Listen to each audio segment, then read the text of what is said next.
jour, il y a des gens qui n'arrivent pas à dire non. Il y a des gens qui n'acceptent jamais le non. Et entre les deux, il y a des leaders qui sont fatigués, qui sont épuisés, qui sont à bout.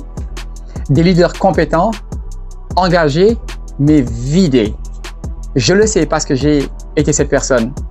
Au début de mon parcours de leader, je disais oui à tout. Oui aux urgences des autres, oui aux demandes floues, oui aux priorités qui au fond n'étaient pas les miennes. Oui, même quand je n'avais plus d'énergie. Alors là, pas du tout. Au fond, je pensais que c'était ça, être un bon leader. C'est-à-dire être disponible, être apprécié, ne jamais décevoir. Je croyais que dire oui faisait de moi quelqu'un de respecté. Mais en réalité, ça faisait de moi quelqu'un d'épuisé, mais alors là, complètement. À force de dire oui aux autres, je me suis dit non à moi-même. La frustration s'est installée, évidemment, la fatigue aussi. Et puis après ça, le ressentiment. Et un jour, une prise de conscience simple, mais brutale. Personne ne dépassait mes limites. Évidemment, je ne les avais jamais posées. C'est là que j'ai compris quelque chose de fondamental. Dire non ne m'a jamais, au fond, rendu moins respecté. Dire non m'a rendu, au contraire, plus clair, plus posé, plus crédible. Parce que le respect, il n'est pas du sacrifice. Il naît de la clarté. Et la clarté, c'est une forme de courage. Les limites ne sont pas des murs, ce ne sont pas des barrières, ce ne sont pas des rejets non plus. Les limites, ce sont des standards.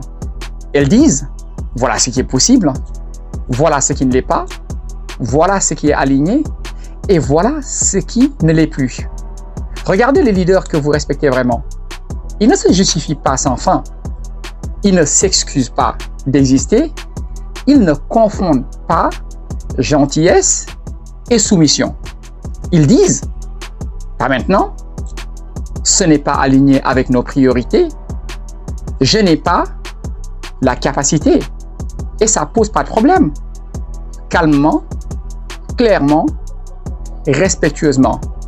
Évidemment, sans colère, sans dureté, sans culpabilité.